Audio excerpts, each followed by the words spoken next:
Blueprint presents. It's the Redskins Report, so it's everything Redskins and anything of the sort.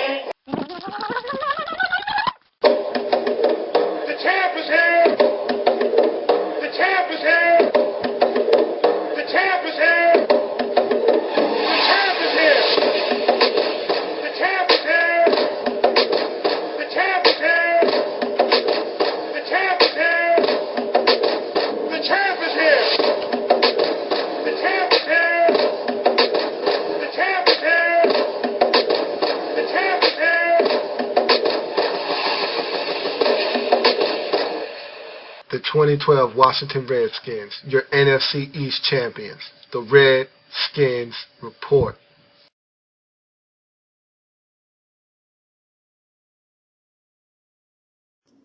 This is the Redskins Report. I'm your host, Lou. Thank you for joining me. I'm back. And I'm back with some Redskins news, Redskins Nation. And look, beggars can't be choosers. Or in this case, biggers can't be choosers.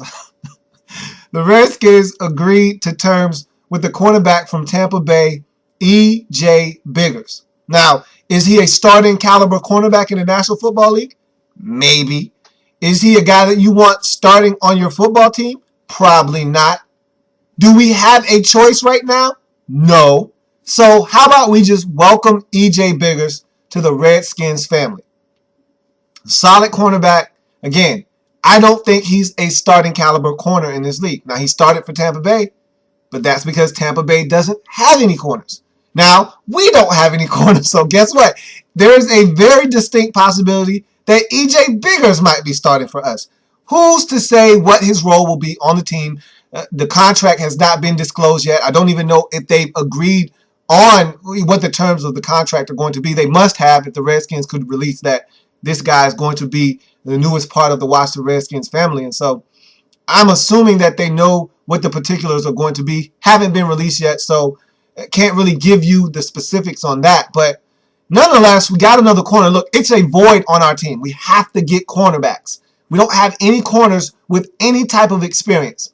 We got rid of D'Angelo Hall. There's no more Cedric Griffin. So all you have is Josh Wilson with experience on this roster. Now you've got a guy like Crawford who we'd love to take a look at corner. We saw a little bit of Richard Crawford toward the end of the season.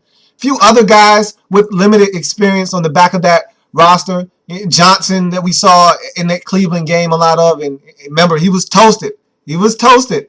But look, you don't know what the Redskins have in store for E.J. Biggers. I don't know what capacity he's going to play. Will he start? Will he play in the nickel? I don't know. Right now, we don't have any corners. So I can't even talk to you about what he's going to do. All I know is he's solid.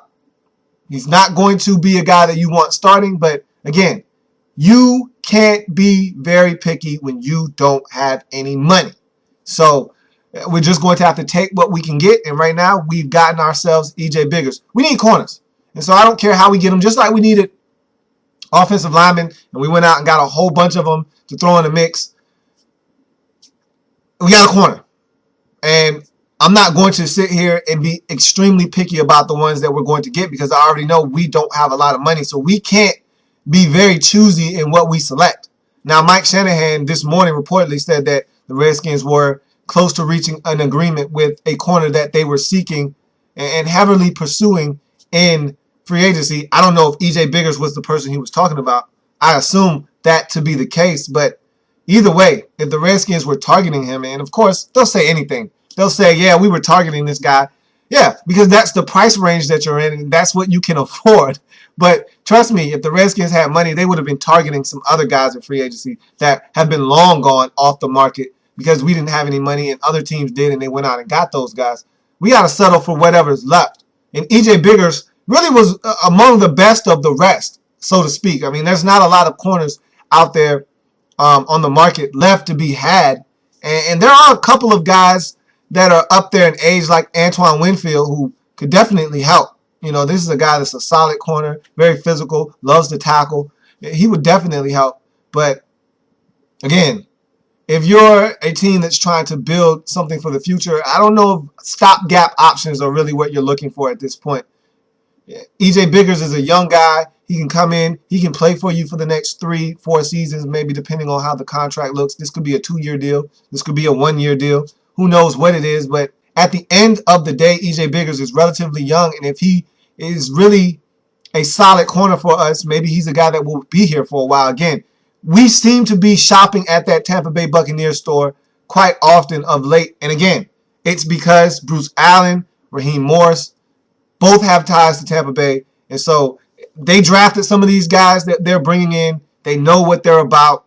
And so they feel comfortable bringing them into Washington and feel like, hey, I know what this guy can do. I know what he's capable of. Again, they're in the same thinking and in the same mind frame that I am in, which is I much rather deal with the evil I know than the evil I don't. And so if you draft a guy and he spent 3 years with you before you left or before he left, and you knew that he was a solid player, when you depart elsewhere and that guy becomes available, guess what? You know that guy. And so there might be several other people on the market that you could acquire, but you know that guy, and you know what he can do, and you know what his talents are, and you know what he can bring to the table. And so what do? You bring him into the fold. And so that's what I think Bruce Allen, Raheem Morris, our defensive backs coach, I think that's what they decided to do with EJ Biggers. So that's a new addition to our football team. And that's essentially all the news I have for you today. Again, stay tuned. If anything else breaks, I will be here. I'm a Redskins fan, etched in burgundy and gold. My Redskin spirit will never die. My Redskin spirit will never fold. Till we meet again, hail to the Redskins. Have a good one. The Redskins Report.